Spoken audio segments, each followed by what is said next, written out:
عليكم ورحمة الله وبركاته. إن الحمد لله نحمده ونستعينه ونستغفره ونعوذ بالله من شرور أنفسنا ومن سيئات أعمالنا. من يهده الله فلا مضل له ومن يضلل الله فلا هادي له. وأشهد أن لا إله إلا الله وحده لا شريك له وأشهد أن محمدا عبده ورسوله. أما بعد فقد قال الله تعالى في القرآن العظيم والفرقان المجيد: فأعوذ بالله من الشيطان الرجيم. بسم الله الرحمن الرحيم.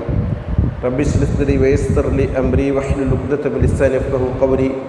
رب يسر ولا تعسر نريد إلا الإصلاح ما استطعت ما توفيقي إلا بالله عليه توكلت وإليه أنيب. அளவில்லா கருணையாளன் நிகரில் அன்புடையவன் அல்லாஹ்வின் பெயரை கொண்டு ஆரம்பிச்சுகிறேன். அன்புக்குரிய திருமை சகோதரிகளே, தாய்மார்களே, அல் குர்ஆனுடைய விரிவுரையின் வகுப்பில் சூரத்துல் பக்ராவுடைய 34 வரை உள்ள வசனங்களை நாம் இதுவரையும் பார்த்திருக்கிறோம். இன்றைய அமர்வில் 35வது வசனத்தை நாம் பார்க்க இருக்கிறோம். அல்லாஹ் தஆலா இந்த வசனத்திலே ஆதம் அலைஹிஸ்ஸலாம் அவர்கள் படைத்த போது நிகழ்ந்த நிகழ்வுகளையும் அதைத் தொடர்ந்து அவர்களுக்கு வழங்கப்பட்ட கட்டளைகள், சோதனைகள் ஆகியவற்றை எடுத்து கூறி இது மனித சமுதாயத்திற்கான ஒரு மிகப்பெரிய ஒரு வழிகாட்டுதலாக அமைத்திருக்கிறான்.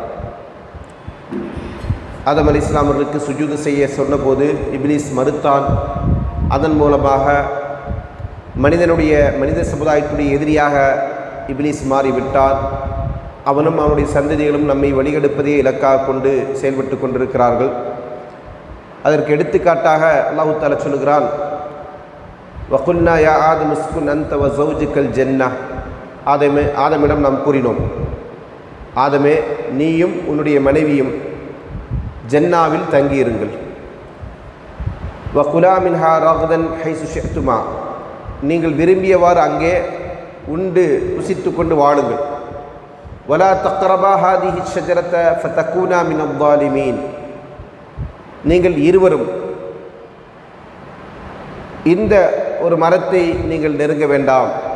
அப்படி நெருங்கினீர்களானால் நீங்கள் அநியாயக்காரர்கள் ஆகிவிடுவீர்கள் என்று அல்லாஹ் சொல்லுகிறான். இந்த வசனத்தை பொறுத்தவரையில் ஆதம் அலைஹிஸ்ஸலாம் அவர்களை படைத்து அவர்களை சொர்க்கத்தில் தங்க வைத்த அல்லாஹு தஆலா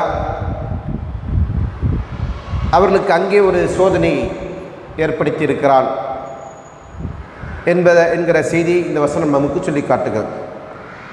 ஏனென்றால் அல்லாஹு தஆலா ஆதம் அலைஹிஸ்ஸலாம் அவர்களையும் அவருடைய மனைவியாக ஹவ்வா அலைஹிஸ்ஸலாம் அவர்களையும் படைத்து அவர்களுக்கு என்ன சொல்கிறான், நீங்கள் இந்த ஜன்னாவில் தங்கியிருங்கள். அல் ஜன்னா என்று நாம் அந்த வாசகத்தை அப்படியே சொன்னதற்கான காரணம், இதனுடைய மொழிபெயர்ப்பில் கருத்து வேறுபாடு இருந்து கொண்டிருக்கிறது. அதாவது அல் ஜன்னத் என்று சொன்னால் நேரடியான பொருள் என்னதற்கு? தோட்டம். ஜன்னா என்று சொன்னால் கார்டன், தோட்டம் என்பதற்கு ஜன்னத் என்கிற சொல் பயன்படுத்தப்படும். இஸ்லாமிய மரபில் அல் குர்ஆனிலோ நபி ஸல்லல்லாஹு அலைஹி வஸல்லமுடைய சுன்னாவிலோ அல் ஜன்னா என்கிற சொல் பயன்படுத்தப்பட்டால் அதற்கான பொருள் என்ன? குர்ஆனிலோ ஹதீஸ்களிலோ அல் ஜன்னா என்று சொல்லப்பட்டால் அதற்கான பொருள் என்ன? சொர்க்கம். இப்போ இந்த இடத்தில் ஆதம் அலைஹிஸ்ஸலாம் அவர்கள் தங்கி இருந்தது, ஹவ்வா அலைஹிஸ்ஸலாம் அவர்கள் தங்கி இருந்தது சொர்க்கத்திலா அல்லது தோட்டத்திலா? இருவேறு கருத்துக்கள் இது சம்பந்தமாக அறிஞர்கள் சொல்லுகிறார்கள். அதில் வடிகட்ட கருத்துடைய வடிகட்ட கொள்கையுடைய கதரியாக்கள், அதே போன்று முஅ்தஸிலாக்கள், இந்த 2 பிரிவினர்களும், இவங்க 2 பேரும் வழிகட்ட கூட்டத்தை சார்ந்தவர்கள். இந்த 2 கூட்டத்தார்களும் இவர்களுடைய அடிச்சுவடை பின்பற்றக்கூடிய வழிகட்டவர்களும். இது ஒரு வழிகட்ட கருத்து. அந்த வழிகட்ட கருத்தை அவர்களுக்கு பின்னால் யாரெல்லாம் சொல்லுகிறாரோ அது வழிகட்ட கருத்து தானே. இப்போ அந்த அடிப்படையில் இருவருடைய கருத்தை ஒத்து யாரெல்லாம் இந்த வசனத்தினுடைய பொருளில் அல் ஜன்னா என்று சொன்னால் தோட்டம் என்று பொருள் கொள்கிறார்கள். தோட்டம் என்பது மொழி ரீதியான அதற்கு அர்த்தம் இருக்கிறது, அதை நம்ம மறுக்கலை.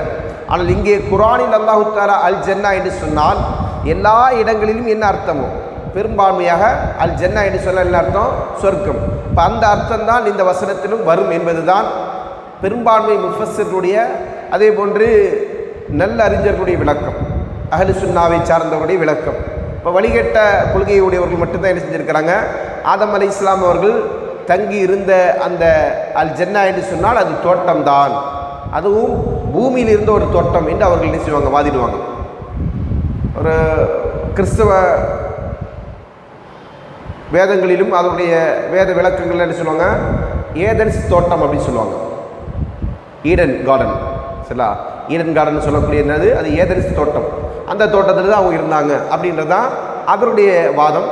அந்த வாதத்தின் அடிப்படையில் தான் என்ன செய்யுது, இந்த கருத்தோட்டமும் இருந்து கொண்டிருக்கிறது. இந்த கருத்து சரியா அப்படின்றத பார்க்கறதுக்கு முன்னாடி, ஆதம் அலைஹிஸ்ஸலாம் அவர்கள் இருந்தது பூமியில் இருந்த ஒரு தோட்டம் தான் என்று வடிகட்ட கொள்கையுடைய கதிரியாக்களும் முஅத்தஸிலாக்களும் பொருள் கொள்வதற்கான அவர்கள் அதற்கு எடுத்து வைத்திருக்கக்கூடிய வாதங்கள் என்ன வாதங்கள் எல்லாம் அவர்கள் சொல்கிறாங்க. இந்த வாதங்களை எல்லாம் சொல்வதற்கு பதிலும் சொல்லப்பட்டிருக்கிறது. இமாம் குர்துபி ரஹ்மத்துல்லாஹி அவர்கள் நினைச்சாங்க அவருடைய விரிவுரை நூலில் இந்த இரண்டு பிரிவினர்கள் தான் இந்த கருத்தோட்டத்தை கொண்டிருக்கிறார்கள் என்பதை சொல்லிவிட்டு அதற்கு அவர்கள் எடுத்து வைக்கக்கூடிய வாதங்களை சொல்கிறாங்க. என்ன வாதங்களை சொல்லி இதை அவங்க மறுக்கிறாங்க. முதலாவது அவர்கள் சொல்லக்கூடிய வாதம், இப்போ வழிகட்ட கொள்கையுடையவர்களை பொறுத்தவரையில் நம்ம ஒரு விஷயத்தை புரிந்து கொள்ளணும். குர்ஆனுடைய வசனங்களுக்காக இருந்தாலும் சரி, நபிமொழிகளுக்காக இருந்தாலும் சரி, அவர்கள் ஒரு விளக்கம் சொல்லுவாங்க இல்லையா, அந்த விளக்கத்தை அவங்க சொல்வதற்கும் என்ன செய்வாங்க, குர்ஆனிலிருந்தும் சுன்னாவிலிருந்து ஆதாரத்தை கொண்டு வருவாங்க. இப்போ அந்த அடிப்படையில் இவர்கள் என்ன செய்கிறாங்க, இந்த அல் ஜன்னா என்பது தோட்டம்தான் என்று பொருள் கொள்வதற்கான ஆதாரத்தை அவர்கள் முன்வைக்கிற போது அல் குர்ஆனிலிருந்து சில வசனங்களை அவங்க சொல்கிறாங்க. ஏன்னா இந்த வாதங்களுக்கு முதலாவது என்ன சொன்னால், இது நிலையான சொர்க்கம் என்பது நிலையானது, அப்படி தானே? சொர்க்கம் என்பது அழிவில்லாதது, நிலையானது. அப்போ அப்படி இருக்கிற ஒரு சொர்க்கமாக இருந்திருந்தால் அங்கே என்ன செஞ்சிருக்க மாட்டான், இப்லீஸ் வந்திருக்க மாட்டான். இப்லீஸ் வருவதற்கு வாய்ப்பில்லை. காரணம் என்ன, அல்லாஹ் தஆலா நிலையான அந்த சொர்க்கத்தை பற்றி நமக்கு சொல்லும்போது அல் குர்ஆன் என்ன சொல்கிறான், லா லஹும் ஃபீஹா வலா தஸீம், அங்கே வீணான விஷயங்கள் இல்லை, அதே போன்று பாவமான செயல்களும் இல்லை. எங்கே?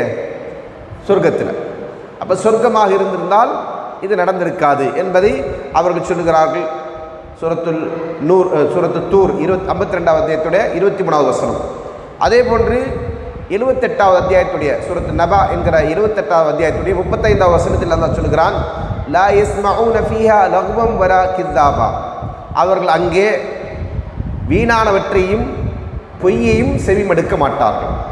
வீணான விஷயங்களும் நடக்காது, பொய்யும் அங்கே இருக்காது என்று அல்லாஹ் தஆலா நினைச்சான் அந்த சொர்க்கத்தை பற்றி சொல்லி காட்டுகிறான். சொர்க்கத்தில் இதற்கான இடமில்லை என்று இந்த வசனத்தையும் அவர்கள் நினைச்சாங்க, மேற்கோள் காட்டுகிறாங்க.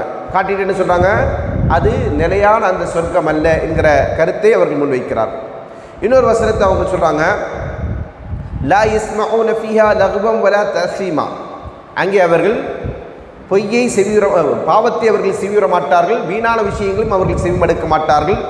இல்லா கீலன் சலாமன் சலாமா, அங்கே சொல்லப்படுவதெல்லாம் என்ன, சாந்தி சாந்தி என்கிற சொல்தான் அங்கே பயன்படுத்தப்படும். அது மட்டுமல்லாமல் சொர்க்கம், நம்ம சொர்க்கத்தில் நம்ம என்ன செய்ய இருக்கிறோம், நுழைய இருக்கிறோம். இன்ஷா அல்லாஹ், அல்லாஹ் நாடி நம்ம எல்லாம் என்ன செய்கிறோம், சொர்க்கத்தை ஆசைப்படுகிறோம், அந்த சொர்க்கத்திற்கு செல்ல வேண்டும் என்று எண்ணுகிறோம். சொர்க்கத்திற்கு நம்ம சென்றதற்கு பிறகு, சொர்க்கத்துக்கு நம்ம போயிட்டோம், போனதற்கு பிறகு அங்கேருந்து வெளியே வருவோமா, நம்ம வெளியே வருவதற்கு ஆசைப்படுவோமா, அல்லது நம்ம தான் அங்கேருந்து வெளியேற்றப்படுவோமா? பதில காணும் இல்லை. ஏன்னா சொர்க்கத்துக்கு போயிட்டாங்கன்னா அவங்க என்ன, அங்கே என்னது, நிரந்தர வாழ்க்கை. கரெக்ட், மாஷா அல்லாஹ். சொர்க்கத்திற்கு சென்றால் சொர்க்கத்துடைய வாழ்க்கை எப்படிப்பட்டது, நிலையானது, நிரந்தரமானது. அல்லாஹ் தஆலா அல் குர்ஆனிலே நினைச்சான், சொர்க்கத்தை பற்றி வர்ணிக்கிற போதும் சொர்க்கத்துடைய இன்பங்களை பற்றி சொல்லுகிற போதெல்லாம் அல்லாஹ் சொல்லக்கூடிய ஒரு செய்தி என்ன, அங்கேருந்து அவங்க நினைச்ச மாட்டாங்க, வெளியேற மாட்டாங்க, அதில் அவங்க நிரந்தரமாக இருப்பாங்க. ஹாலிதீன ஃபியா, அதில் அவர்கள் என்றென்றும் தங்கியிருப்பார்கள். அப்போ அப்படி இருக்கும்போது இவங்க என்ன செஞ்சாங்க, ஆதம் அலைஹிஸ்ஸலாம் அவர்களும் ஹவ்வா அலைஹிஸ்ஸலாம் அவர்களும் சொர்க்கத்திலிருந்து வெளியேற்றப்பட்டார்கள். வெளியேற்றப்பட்டாங்களா இல்லையா? அப்போ அது சொர்க்கமாக இருந்தால் வெளியேற்றப்பட்டிருக்க மாட்டார்கள். அது சொர்க்கம் அல்ல, அல் ஜன்னா என்று சொன்னால் அந்த இடத்துல என்ன செய்யணும், தோட்டம் என்று தான் எடுத்துக்கொள்ளணும். ஏன்னா அல்லாஹ் தஆலா சொல்கிறான், லா யமஸ்ஸுஹும் ஃபீஹா நஸபும், அங்கே அவர்களுக்கு களைப்பு ஏற்படாது. அந்த தோட்டத்தில், அதாவது அந்த இடத்தில் அவர்களுக்கு எவ்வித களைப்பும் உண்டாகாது. வமாஹும் மின்ஹா பிமுஹ்ரஜீன், அதே போன்று அவர்கள் அங்கிருந்து வெளியேற்றப்படவும் மாட்டார்கள். இப்போ சொர்க்கமாக இருந்திருந்தால் அவர்கள் அங்கே வெளியேற்றப்படாமல் இருந்திருக்க வேண்டும். ஆனால் வெளியேற்றப்பட்டுட்டாங்களே அப்படின்னா அது என்னதான், தோட்டம்தான், அது சொர்க்கம் இல்லை என்கிற வாதத்தை அவர்கள் நினைச்சாங்க வைக்கிறார்கள். அடுத்ததாக இன்னொரு சில வாதங்கள் என்ன அப்படின்னு சொன்னால், மறுமையில் இருக்கக்கூடிய நிலையான சொர்க்கம் தான் அது. நிலையான சொர்க்கம் என்பது தூய்மையான இடம், பாவங்களுக்கு அப்பாற்பட்ட இடம். இப்போ பாவங்களை விட்டு பாதுகாக்கப்பட்ட ஒரு இடம், பாவங்களுக்கு இடமளிக்காத ஒரு இடம் தான் சொர்க்கம். இப்லீஸ் அவங்க இருந்து என்ன செஞ்சான், பொய் சொன்னான், பாவம் செய்வதற்கு அவன் தூண்டினான், பாவம் செய்வதற்கு அவன் தூண்டினான்.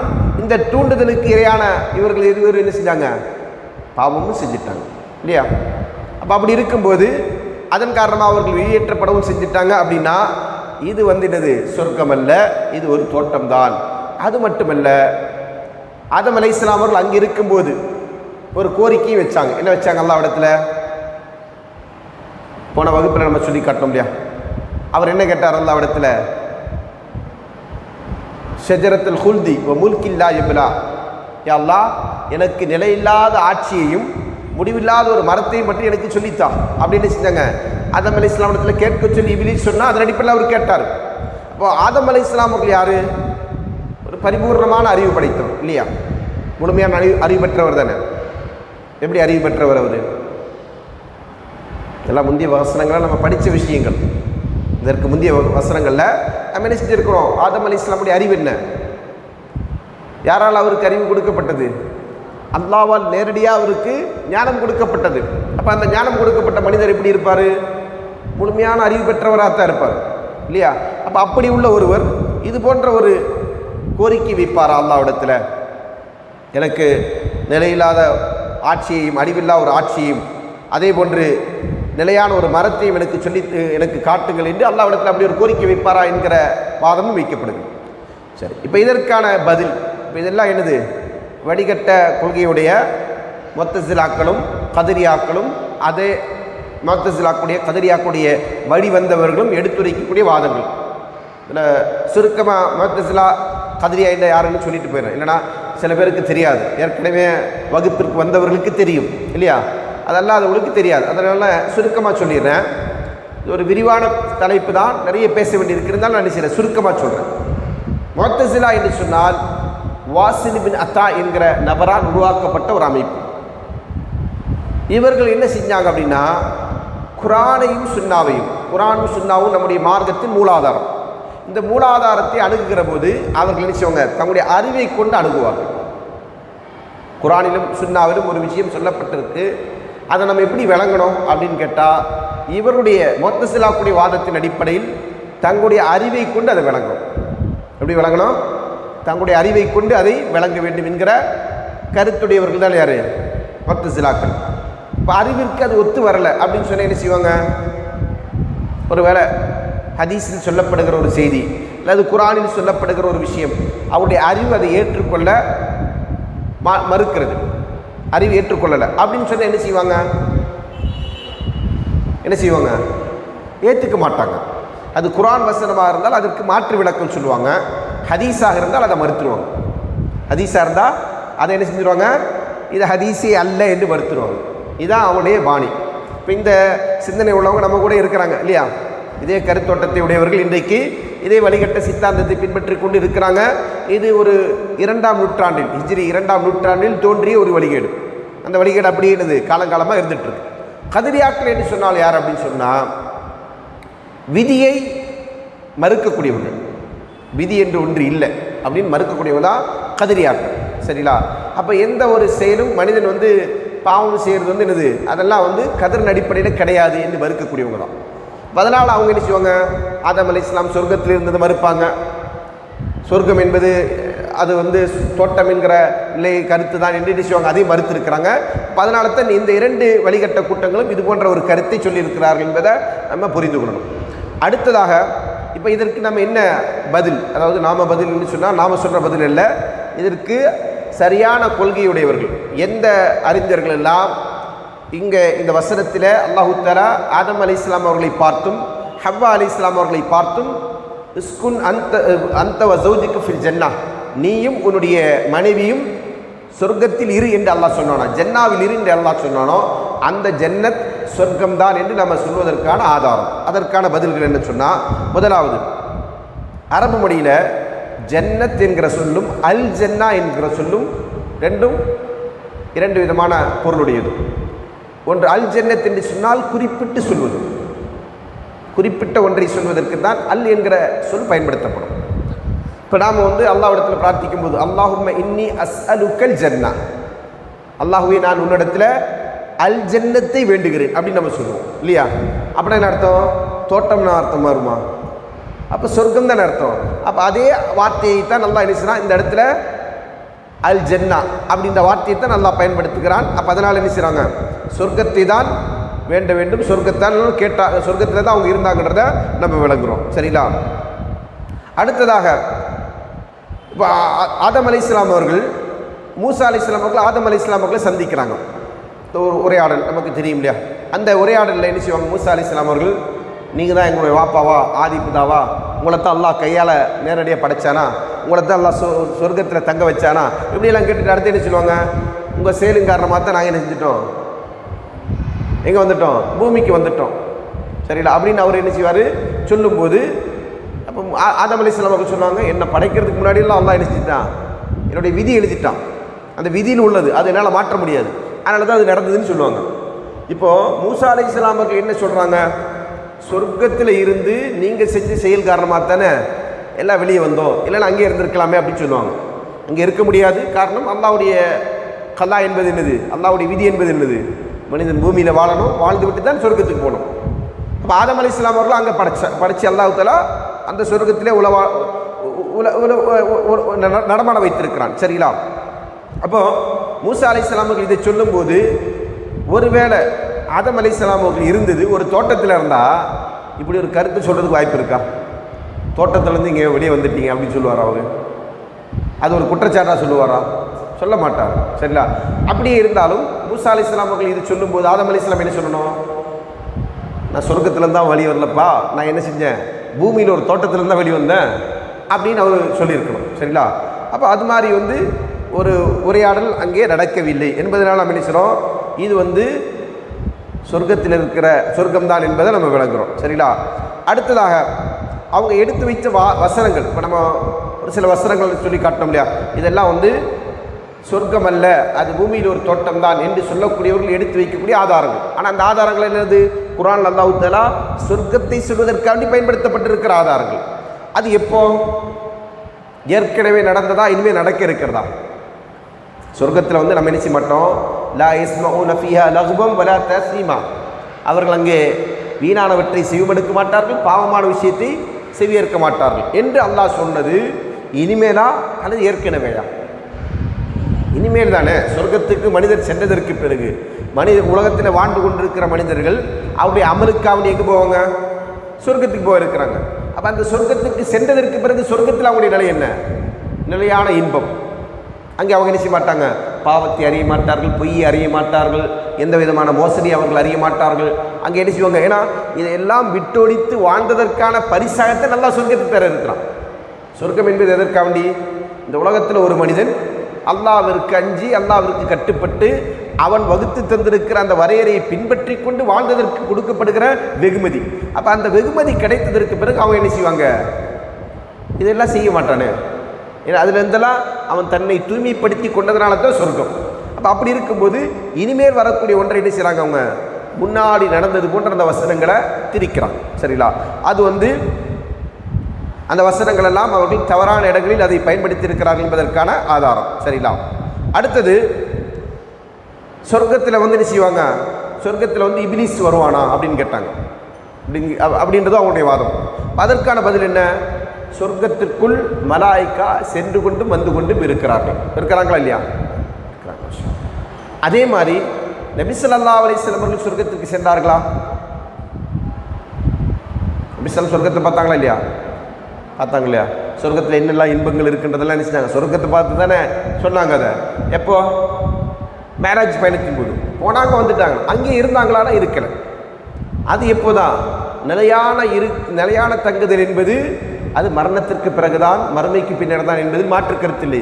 ஆனால் அதற்கு முன்னதாக செல்லுதல் வருதல் என்பது சாத்தியம். அப்போ அந்த அடிப்படையில் தான் நினைத்திருக்கிறான் இபிலீஸ் அங்கே வழிகெடுப்பதற்காக. அதில் கூட அவன் முழுமையாக உள்ளே சென்றான் அப்படின்றத நம்ம எடுத்துக்கொள்ள தேவையில்லை. என்றாலும் கூட இந்த வழிகெடுக்கக்கூடிய காரியத்தை அவன் செஞ்சான் என்பதனால அது மறுமையில் இருக்கக்கூடிய சொர்க்கம் அல்ல என்று வாதிடுவதற்கு எந்த விதமான முகாந்தரமும் இல்லை என்பதை நம்ம நினைச்சணும், புரியணும். அடுத்ததாக ஆதம் அலைஹிஸ்ஸலாம் அவர்கள் இப்படி ஒரு கேள்வி கேட்டாங்களான்னு கேட்டாங்க இல்லையா, அப்படி ஒரு வாதத்தை வச்சாங்க. என்ன வாதம்? ஆதம் அலைஹிஸ்ஸலாம் ஒரு அறிவாளி, அப்படிதானே, முழுமையான அறிவு பெற்றவர், சாதாரண அறிவாளி அல்ல. அப்படி இருக்க ஆதம் அலைஹிஸ்ஸலாம் அவர்கள் இப்படி ஒரு கோரிக்கை முன்னிறுத்தி அவர்கள் என்ன செஞ்சிருப்பாங்க, அல்லாஹ்விடத்தில் கேள்வி கேட்டிருப்பாங்களா அப்படின்னு சொன்னால் அது வந்து சாத்தியமற்றது என்று சொல்கிறாங்கன்னு சொன்னால், இதை விட சாத்தியமற்றது தான் அவங்க எடுத்து வைக்கக்கூடிய வாதம். என்ன? ஆதம் அலைஹிஸ்ஸலாம் அவர்கள் ஒரு தோட்டத்தில் இருந்தாங்க. எப்படி? ஆதம் அலைஹிஸ்ஸலாம் எங்கே இருந்தாங்க? தோட்டத்தில் இருந்தாங்க. தோட்டத்தில் இருக்கக்கூடிய ஆதம் அலைஹிஸ்ஸலாம் அவர்கள் அந்த தோட்டம் என்னன்னைக்கு அழியாமல் இருக்கும், அந்த தோட்டம் நிரந்தரமானது அப்படி நம்புவாரா? நம்பிட்டு அதை கேட்பாரா? கேட்க மாட்டார். அப்போ எங்கே இருக்க போய் தான் அவர் அதை கேட்டார்? சொர்க்கத்தில் இருக்க போய் தான் அது கேட்டார். சரிங்களா? தோட்டத்தில் இருக்கிற ஆதம் அலைஹிஸ்ஸலாம் என்ன செய்ய மாட்டாங்க, இந்த தோட்டம் என்றைக்கும் இருக்கும், இது அழியாதது, ஆனால் இந்த அழியாத தோட்டத்தில் என்ன இருக்க வைன்னு என்ன செய்ய மாட்டாங்க, அவர் கோரிக்கை வைக்க மாட்டார். அதுதான் அவருடைய அறிவிற்கு பொருத்தமில்லாத ஒரு வேண்டுதலாக இருக்கும். அப்படிப்பட்ட ஒரு வேண்டுதலை அவங்க என்ன சில வேண்டவும் இல்லை. சரி, இதெல்லாம் போக இப்போ இவ்வளோலாம் நம்ம என்ன செஞ்சோம், அவங்க வச்ச வாதங்களுக்கு நம்ம மறுப்பு வாதங்களை சொல்கிறோம். சரிங்களா? இதை தாண்டி அல் குர்ஆன் அல்லாஹ் சொல்கிறான், அதாவது சொர்க்கத்தில் ஆதம் அலைஹிஸ்ஸலாம் அவர்கள் அல்லாஹ் தங்க வைத்த போது இன்னக லா தல்மா ஃபிஹா வலா தல்ஹா, நீ அங்கே வந்து செய்ய மாட்டாய், தாகிக்கவும் மாட்டாய், அதே மாதிரி பசித்திருக்கவும் மாட்டாய், வலா தஜூஅ ஃபிஹா வலா தஆரா, பசியாகவும் இருக்க மாட்டாய், ஆடை இல்லாதவனாகவும் இருக்க மாட்டாய், நிர்வாணியாகவும் இருக்க மாட்டாய் என்று அல்லாஹ் இருக்கிறான் ஆதம் அலைஹிஸ்ஸலாமுக்கு சொல்கிறான். எப்போ? அவங்கள ரெண்டு பேரும் அல்லாஹ் அந்த சொர்க்கத்தில் தங்க வைத்த போது. சரிங்களா? அப்போ இந்த இடத்துல ஏதாவது தோட்டத்தில் இது நிலைமை இருக்குமா? பசி இல்லை, தாகம் இல்லை என்று இன்றைக்கு செய்கிறது, பசியோ நிர்வாணமாகவோ தாகமோ வெயிலோ எதுவுமே இல்லாமல் இருப்பான் என்று அல்லாஹ் தஆலா சொல்லும்போது, இப்படி ஒரு நிலை பூமியில் இருக்கக்கூடிய தோட்டங்களுக்கு இருக்கா? இருக்கா? இல்லை. அப்போ இது எதை தான் குறிக்கிறது? சொர்க்கத்தில் உள்ள தோட்டத்தை தான் குறிக்குது. அடுத்ததாக இன்னொரு இதை விட வலுவான ஒரு ஆதாரம், இது ஒரு ஆதாரம். இந்த ஆதாரம் வந்து சூரத்து தாஹா 20வது அத்தியாயத்துடைய 118 119 வசனங்கள். சரிங்களா? இதை விட வலுவான ஒரு ஆதாரம் என்ன சொன்னால், அடுத்தது அல்லாஹ் என்ன சொன்னா, இந்த செய்தி அவங்களுக்கு சொன்னதற்கு பிறகு, அதாவது நீங்கள் சொர்க்கத்தில் இருங்க, அங்கே நீங்கள் விரும்பியவாறு புசித்து சுகம் அனுபவித்து கொண்டு வாழுங்கள், ஒரு குறிப்பிட்ட மரத்தை சுட்டி காட்டி இதுக்கு மட்டும் நெருங்காதீங்க, அதன் பக்கம் நெருங்கினீங்கன்னா நீங்கள் அநியாயக்காரர்கள் ஆகிவிடுன்னு சொன்னான். அந்த இடத்துல ஷைத்தான் என்ன செஞ்சான்? ஃபஅஸல்லஹும ஷைத்தானு அன்ஹா, அவர்கள் இருவரையும் அவர்கள் இருந்தவற்றிலிருந்து அவன் வழி தவறச் செய்தான். ஃபஅഖர்ஜஹுமா மிம்மா கானா ஃபீஹி, அவர்கள் இருந்த இடத்திலிருந்து அவர்களை இருவரையும் வெளியேற்றினான். யார் வெளியேற்றினா? ஷைத்தான். ஷைத்தான் வெளியேற்றணும்னு சொன்னால் ஷைத்தான் அதற்கு காரணமாக இருந்தான், அவர்கள் வெளியேறுவதற்கு ஷைத்தான் காரணமாக இருந்தான் என்று அல்லாஹ் சொல்லிவிட்டு, அடுத்தது அல்லாஹ் என்ன சொன்னா, வகுல்ன ஹபிது பஅதுக்கும் லிபஅதின் அதுவுன், நீங்கள் இங்கிருந்து இறங்கி விடுங்கள். எங்கேருந்து இறங்கி விடுங்க?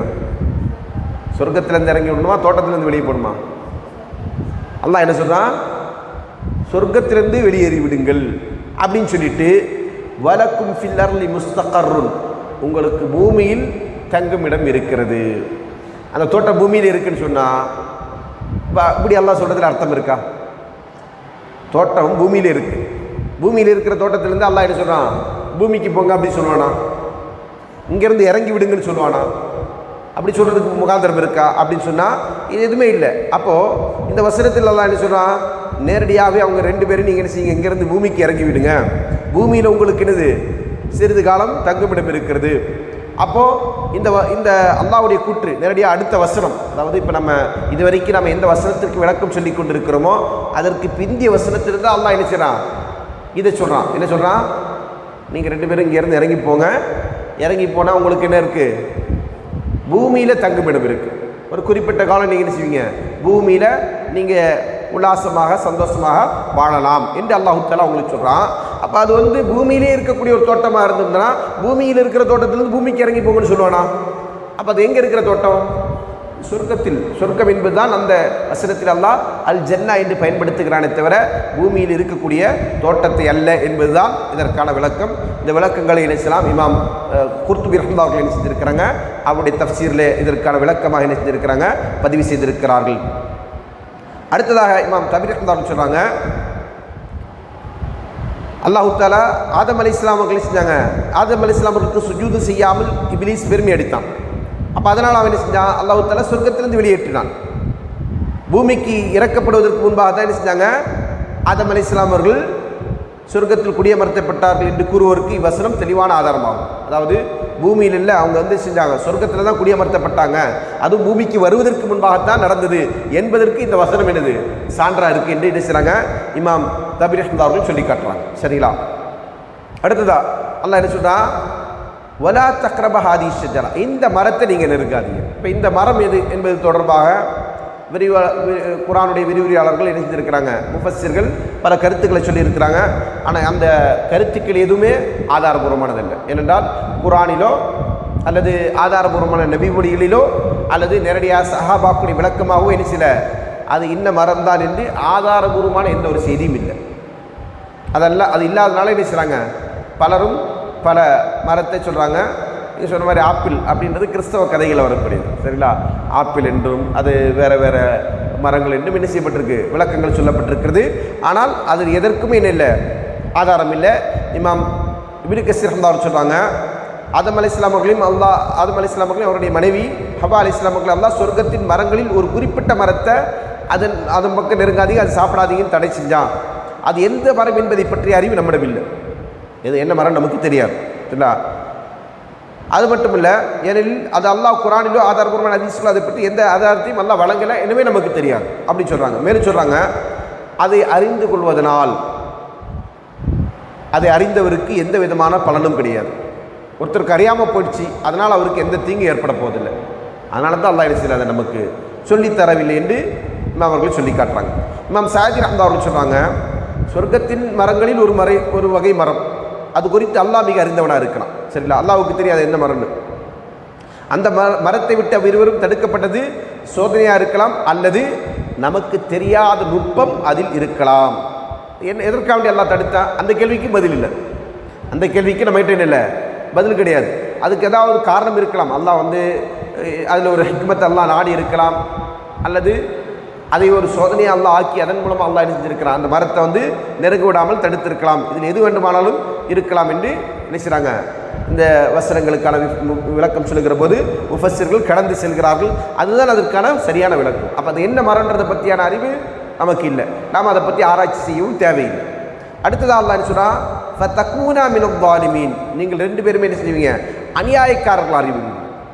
அதுக்கு என்ன காரணம் அப்படின்னு சொன்னால், அதாவது இந்த மரம் தடுக்கப்பட்டிருக்கு, விலக்கப்பட்ட ஒரு மரத்தை அவங்க நெருங்கினாங்கன்னு சொன்னால் அது அநியாயம்தான் என்பதை அல்லாஹ் தஆலா இந்த எச்சரிக்கையை வந்து கொடுக்குறான். இப்போ இந்த எச்சரிக்கை செய்யப்பட்ட அந்த மரத்திலிருந்து உண்பதற்கு அவர்களை என்ன செஞ்சான், இப்லீஸ் தூண்டினான். அந்த தூண்டுதலின் காரணமாக அவர்கள் அதிலிருந்து உண்டு விட்டார்கள். சரிங்களா? அப்போ இந்த வசனத்தில் அல்லாஹ் வந்து தடை, நெருங்காதீங்க என்று சொல்லக்கூடிய அந்த தடை என்பது ஹராம். இந்த மரம் மட்டும் செய்யக்கூடாது, உண்பதற்கு ஹராமாக்கப்பட்டது. அப்போ பூமியில் அப்படி ஒரு மரம் இருக்கான்னு கேட்டால் கிடையாது. பூமியில் வந்து நமக்கு என்ன செய்யலாம், எல்லா மரங்களும், அதாவது உண்பதற்கு அனுமதிக்கப்பட்டல ஆகுமான எல்லா மரங்களும் நமக்கு என்னது சாப்பிடலாம். அதுக்காக வேண்டிய விஷச்செடி சாப்பிடலாமா அப்படின்னா அது ஆகுமானதில்லை, அது நமக்கு வந்து கெடுதி தரக்கூடியது, அதை நம்ம தவிர்த்து கொள்ளணும். சரிங்களா?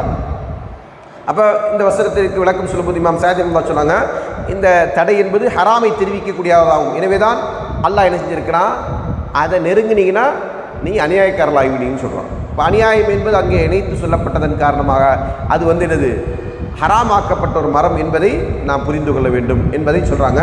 சொல்லிவிட்டு இமாம்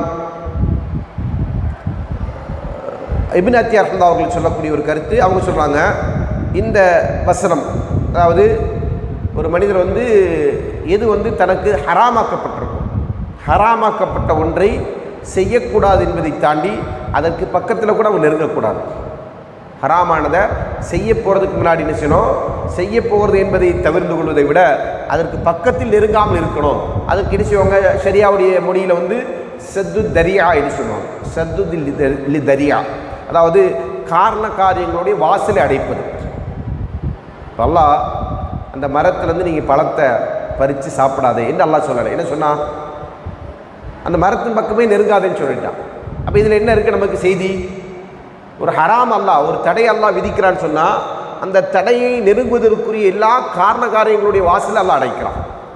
அதையே தவிர்த்து கொள்ளணும். சரிங்களா? அப்போ நம்ம வந்து இதெல்லாம் நமக்கு ஹராம் என்று சொல்லப்பட்டிருக்கிறதோ அந்த ஹராமுடைய அருகில் கூட செல்லாமல் இருக்கணும். ஹராமை செய்யக்கூடாது என்று இல்லை, ஹராமுடைய வாசலுக்கு கூட என்ன செய்யறது, போகாமல் ஒரு இருக்க வேண்டும் என்பதுதான் அல்லாஹ் இந்த வசனத்தில் நமக்கு சொல்லுகின்ற பாடம் என்பதாக என்ன செய்கிறாங்க இமாம் காதி அபு முஹம்மது ரஹ்மத்துல்லாஹி அவர்கள் சொன்னதாக என்ன செய்கிறாங்க இமாம் இப்னு அத்தியா ரஹ்மத்துல்லாஹி அவர்கள் அவருடைய தஃப்சீர் நூலிலே இதற்கான விளக்கத்தை சொல்லுகிறார்கள். அதற்கு அடுத்தபடியாக இமாம் இப்னு அத்தியா ரஹ்மத்துல்லாஹி அவர்கள் சொல்கிறாங்க, குறிப்பிட்ட மரத்தை விட்டு ஆதம் அவர்கள் தடுக்கப்பட்டது ஆதம் அவர்கள் சொர்க்கத்தில் என்ன செய்வது, நிலையாக தங்க வைக்கப்படவில்லை என்பதற்கான சான்றாக இருக்கு. ஏன் நிலையாக தங்க வைக்கப்பட்டால் என்ன இருக்காது, அவங்களுக்குங்க தடை இருக்காது. சொர்க்கத்தில் ஏதாவது தடை இருக்கா? இப்போ நம்ம உலகத்துடைய வாழ்க்கையில் நமக்கு தடை இருக்குது. நம்ம மது அருந்தக்கூடாது, அதே போன்று நமக்கு ஹராமாக்கப்பட்ட பல விஷயங்கள் இருக்குது. ஒரு திருமண உறவாக இருந்தால் அதற்கு ஒரு லிமிட் இருக்குது. இது போன்ற வரம்புகள் எல்லாம் இல்லாத ஒரு வாழ்க்கை எங்கே, சொர்க்கத்தில் இல்லையா? சொர்க்கத்தில் வந்து நமக்கு மது என்ன செய்யப்படும், ஹலால் அனுமதிக்கப்படும். அதில் வந்து அங்கே தடை என்பது நீக்கப்பட்டிருக்கு இல்லையா? அப்போ அந்த அப்படி தான் வந்து சொர்க்கம் இருக்கும். சொர்க்கத்தில் வந்து தடைகள் இல்லாமல் எல்லாமே என்ன செய்யப்படும், நமக்கு அனுமதிக்கப்பட்டதாக மாறும். அப்படி இருக்கும்போது இங்கே அல்லாஹ் என்ன செய்கிறான், குறிப்பிட்ட ஒரு மரத்தை சொல்லி இது தடை அப்படின்னு சொல்கிறான். அப்போ இதுலேருந்து நம்ம என்ன விளங்குறோம் அப்படின்னு சொன்னால், ஆதம் அலைஹிஸ்ஸலாம் அவர்கள் சொர்க்கத்தில் தான் தங்க வைக்கப்பட்டாங்க. ஆனால் அந்த சொர்க்கத்தில் அவங்க எந்த அடிப்படையில் தங்க வைக்கப்படலை, நிரந்தரமாக இருப்பதற்காக தங்க வைக்கப்படலை. ஏன்னா அல்லாஹ் அவர்களை படைச்சதே எதுக்காண்டி, பூமியில் வாழ்றதுக்கு தான் படைத்தான். இன்னி ஜாயிலுன் ஃபில் அர்லி ஹலீஃபா. ஆதம் அலைஹிஸ்ஸலாம் படைக்கும் போது அல்லாஹ் என்ன சொன்னால், நான் பூமியில் ஒரு ஹலீஃபாவை உருவாக்கப் போகிறேன். ஹலீஃபா என்றால் அர்த்தம், கிளாஸ் ஃபுல்லாக முடிச்சுட்டு மறுபடியும் அதே கருத்தை சொன்னீங்கன்னா என்ன அர்த்தம்? கலீஃபா என்றால் என்ன? தலைமுறையாக தோன்றக்கூடியவர்கள். கலீஃபா என்றால் யாரு? அதெல்லாம் மறந்துடக்கூடாது. அப்படின்னா நீங்கள் என்ன செய்யுங்க, மறுபடியும் அந்த பதிவை பாருங்கள். வகுப்பில் வந்து நம்ம அதை மறந்துட்டு போகிறதுக்காக படிக்கிறோம். கலீஃபா என்றால் என்ன அர்த்தம்? தலைமுறையாக உருவாகக்கூடிய ஒரு சந்ததி. அப்போது ஆதம் அலைஹிஸ்ஸலாமிலிருந்து அவருடைய சந்ததிகள் தொடர்ந்து வர இருக்கிறாங்க. அப்படிப்பட்ட ஒரு சமுதாயத்தை அல்லாஹ் எடுக்கிறான், பூமியில படைக்க போகிறான். இப்போ படைக்கிறது ஆதம் அலைஹிஸ்ஸலாம் அவர்கள் தான். ஆனால் ஆதம் அலைஹிஸ்ஸலாம் அவர்கள் மூலமாக அல்லாஹ் என்ன செஞ்சிடறான், பூமியில் ஒரு சந்ததியை உருவாக்குறான், ஒரு வழித்தோன்றலை உருவாக்குறான். அப்போ அந்த வழித்தோன்றர்கள் எங்கே இருக்க வேண்டியவங்க? பூமியில் இருக்க வேண்டியவங்க தான். பூமியிலே நிலையாக இருக்க வேண்டியவங்களா? இல்லை. நம்முடைய வாழ்க்கை அல்லாஹ் என்ன செஞ்சிருக்கிறான், பூமியில் வந்து ஒரு குறிப்பிட்ட காலம்தான். அல்லாஹ் தஆலா சொல்றான், ஹுவல்லதி ஹலக்கல் மௌத்த வல் ஹயாத்த லியப்லுவக்கும் அய்யுக்கும் அஹ்ஸனு அமலா. உங்களில் யார் அழகான செயல்கள் செய்கிறார்கள் என்பதை சோதிப்பதற்காகத்தான் அவன் நினைச்சிருக்கிறான், உங்களுக்கு வாழ்வையும் மரணத்தை ஏற்படுத்தியிருக்கிறான். இப்போ இந்த உலக வாழ்க்கை என்பது வாழ்வு மரணம் என்கிற இரண்டிற்கும் இடைப்பட்ட வாழ்க்கை. அப்போ சொர்க்கத்தில் வந்து ஆதம் அலைஹிஸ்ஸலாம் அவர்கள் படைக்கப்பட்டாலும் அந்த படைப்பு அங்கிருந்து நிறைவேறியது. ஆனால் அவர்கள் எங்கே தான் வாழணும்? பூமியில தான் வாழணும். இப்போ அதற்காக வேண்டி அல்லாஹ் ஒரு தடை ஏற்படுத்தும். பூமியில தான் வாழணும். இப்போ படைச்ச இடத்துலேருந்து இவர் என்ன செய்யணும், கொஞ்சம் காலத்தில் வெளியேறுவார். அது அல்லாஹ்வுக்கு முன்னாடி தெரிஞ்சதுன்னு. அது வெளியேறதுக்கு என்ன காரணம்? இந்த சோதனையாக இருக்கலாம், அல்லது இமாம் சாதி ரஹ்மத்துல்லாஹி சொன்னது மாதிரி அதில் வேறு ஏதாவது நுட்பமும் இருக்கலாம், நமக்கு தெரியாது. இந்த மரத்துக்கிட்ட போகாத அப்படின்னு அல்லாஹ் தடுக்கிறான். ஆனால் அவர் அந்த மரத்தின் பக்கம் நெருங்கியதன் காரணமாக தான் என்ன செஞ்சாங்க, பூமிக்கு அனுப்பப்பட்டார்கள். அது அதற்கான காரணம் அமைந்த விஷயம். அப்போ இந்த வசனத்தை என்ன சொல்கிறாங்க, எடுத்து சொல்லி அவர் நிலையாக இருக்கக்கூடிய சொர்க்கத்தில் இருந்தாலும் கூட நிலையாக இருப்பதற்கான வாய்ப்பு அவருக்கு கொடுக்கப்படலை. அதனால தான் அங்கே தடை கொடுக்கப்பட்டிருக்கு. தடை இல்லாமல் இருந்ததுன்னு சொன்னால் அவர் என்ன செய்யறது, அங்கே இருந்திருப்பார். அப்போ தடையை எல்லாம் ஏற்படுத்தியிருக்கிறான். உலகத்தில் வந்து அதற்கு தடை இருக்கிறது, மறுமையில் தான் என்ன செய்யப்படும், அந்த தடைகள் எல்லாம் நீக்கப்பட்டு அங்கே எல்லாமே நமக்கு ஆகுமானது ஆக்கப்படும் என்பதை இந்த வசனம் நமக்கு சொல்லி காட்டுது. அடுத்ததாக அல்லாஹ் என்ன சொல்றான், ஷைத்தான் அவர்களை என்ன செஞ்சான், வடிகெடுத்தான். அந்த வடிகெடுத்ததன் மூலமாக அவர்கள் என்ன செஞ்சாங்க, அஸல்லஹும ஷைத்தான், ரெண்டு பேரையும் அவன் வடிகெடுத்தான். அதிலிருந்து ஃபஅஹ்ரஜஹுமா மிம்மா கான ஃபீஹி, அவர்கள் இருந்த அந்த சொர்க்கத்திலிருந்து அவன் வெளியேற்றினான். வகுல்ன ஹபித்து பஅதுக்கும் லிபஅதின் அதுவுன், நாம் அவங்களுக்கு சொன்னோம் நீங்கள் இங்கிருந்து இறங்கி விடுங்க, உங்களில் சிலர் சிலருக்கு எதிரியாக இருப்பார்கள். வலக்கும் ஃபில் அர்தி முஸ்தகர்ரும் வ மதாஉன் இலல் ஹீன், உங்களுக்கு பூமியில் என்னது ஒரு குறிப்பிட்ட காலம் சுகம் அனுபவித்தலும் தங்குதலும் இருக்கிறது என்று அல்லாஹ் சொன்னான் என்பதா அல்லாஹ் என்ன செய்றான் சொல்லி காட்டுறான். அதாவது ஆதம் அலைஹிஸ்ஸலாம் அல்லாஹ்வுடைய கட்டளை மீறி ஆதம் அலைஹிஸ்ஸலாம் அவர்கள் அந்த மரத்தை நெருங்குவதற்கான காரணம் ஷைத்தான், இப்லீஸ். அவள் வழிகெடுத்ததுனால இவங்க நெருங்கிட்டாங்க.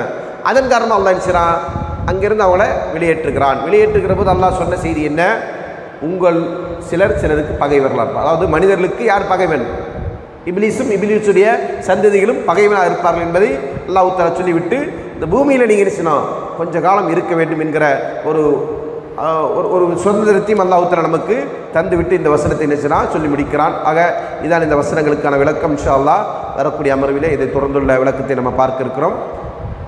சொல்லப்பட்ட விஷயத்தில் ஏதாவது சந்தேகங்கள் இருக்கா, கூடுதலான தகவல் ஏதாவது தேவைப்படுதுங்களா?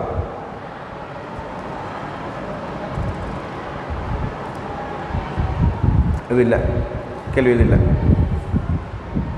கேள்வி இது இல்லை இல்லையா? சரி, அல்ஹம்துலில்லாஹ். சரி, இப்போ ஹலீஃபா என்னென்ன அர்த்தம்? சரி, அல்லாஹு தஆலா இந்த வசனத்திலே சொல்லக்கூடிய ஜன்னத், அதாவது ஆதம் அலைஹிஸ்ஸலாம் அவர்களும் ஹவ்வா அலைஹிஸ்ஸலாம் அவர்களும் தங்க வைக்கப்பட்ட அல் ஜன்னா என்று சொன்னால் சொர்க்கம். அது பூமியில் உள்ள தோட்டமா? தோட்டம் இல்லை. தோட்டமாக இருந்தால் அது என்ன இல்லை, அவர்கள் அங்கே நிலையாக இருப்பதற்கு கேட்டிருக்க மாட்டார்கள். சரிங்களா? அதனால் அந்த வசனம் என்பது நேரடியாக அதைத்தான் சொல்லுகிறது. அதை தொடர்ந்துள்ள வசனமும் இங்கிருந்து இறங்கி செல்லுங்கள், பூமியில் உங்களுக்கு தங்குமிடம் இருக்குன்னு சொன்னாங்க. பூமியிலே இருக்கக்கூடிய தோட்டமாக இருந்தால் அல்லாஹ் அதை சொல்ல மாட்டான் என்பதுதான் அந்த வசனம்.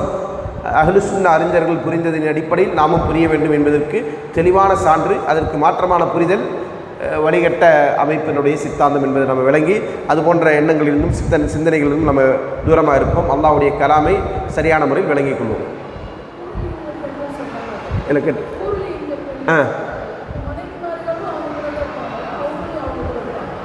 மாஷா அல்லாஹ், அதாவது மறுமையில். சரிங்களா? இது ஒரு பெரிய உங்களுக்கு மூளை வெடிக்கிற அளவுக்கான கேள்வி தான், இருந்தாலும் சொல்ல வேண்டியிருக்கனால சொல்கிறேன். சரிங்களா? அதாவது சொர்க்கத்தில் அல்லாஹ் ஆண்களுக்கு, சொர்க்கத்தில் இருக்கக்கூடிய ஆண்களுக்கு அல்லாஹ் ஹூருல் ஐன் என்று சொல்லக்கூடிய பெண்களை தருவான். இந்த பெண்கள் சொர்க்கத்து பெண்கள். சரிங்களா? அதே போன்று அவருடைய மனைவியை பொறுத்தவரை, அதாவது கணவனும் மனைவியும் சொர்க்கவாசிகளாக இருந்தால், கணவனும் மனைவியும் சொர்க்கவாசியாக இருந்தால் தான். சரிங்களா? கணவன் சொர்க்கவாசியாக இருந்து மனைவி சொர்க்கவாசியாக இல்லைன்னு சொன்னால் இவங்களுக்கு அந்த வாய்ப்பு கிடையாது. ஒருவேளை மனைவி சொர்க்கவாசியாக இருந்து கணவன் சொர்க்கவாசியாக இல்லைன்னு சொன்னால் அப்போது அந்த கணவனுக்கும் இவங்களோட இருக்கக்கூடிய வாய்ப்பு இல்லை. இப்போ ரெண்டு பேருமே சொர்க்கவாசியாக இருந்து சொர்க்கத்திலே அவர்கள் இணையாக இருப்பதற்கு அல்லாஹ் அவர்களுக்கு தேர்வை தர்றான். அந்த தேர்வை அவங்க தேர்ந்தெடுத்துக்கொண்டால் கணவன் மனைவி அங்கே இருக்கலாம். சரிங்களா? அப்போ அப்படி வாழும்போது ஒரு ஆணை பொறுத்தவரையிலும் அவங்களுக்கு என்ன செய்யுது, அதிகப்படியாக ஹூர் என்கிற ஒரு இணையும் அல்லாஹ் தஆலா தர இருக்கிறான். அது ஆண்களுக்கு மட்டும். இப்போ எல்லாம் ஒரே இடத்துல இருப்பாங்கன்னா சொர்க்கம் விசாலமானது. சரிங்களா? சொர்க்கம் எப்படிப்பட்டது? விசாலமானது. எந்த அளவுக்குன்னா உங்களுக்கு தெரியாது எங்கே ஹூர் எங்கே இருக்கிறாங்கன்னு உங்களுக்கு தெரியாது. அந்த அளவுக்கு தான் சொர்க்கத்தில் இருப்பாங்க. அதனால் நம்ம என்ன செய்ய வேண்டியதில்லை, அதை நினச்சி மண்டை உடச்சிக்க தேவையில்லை, டென்ஷன் ஆகிக்க தேவையில்லை. அவங்களுக்கு நமக்கு சம்மந்தம் இல்லை, அவங்களுக்கு நமக்கும் சம்மந்தமே இருக்காது. நம்ம அவங்கள்ட்ட போய் பேசவோ அல்லது அவங்க நம்மள்கிட்ட பேசவோ அது போன்ற ஒரு நிலையம் அங்கே கிடையாது. சரிங்களா? அவங்க நம்முடைய கண்களுக்கே தெரிய மாட்டாங்க. அதாவது நம்முடைய கண்கள்னால் உங்களுடைய கண்களுக்கு. சரிங்களா? வச்சுக்கலாமா? அதற்கா சுப்ஹானக்கல்லாஹு வ பிஹம்திக அஷ்ஹது அல்லா இலாஹா இல்லா அன்த அஸ்தக்ஃபிருக வ அத்தூபு இலைக்.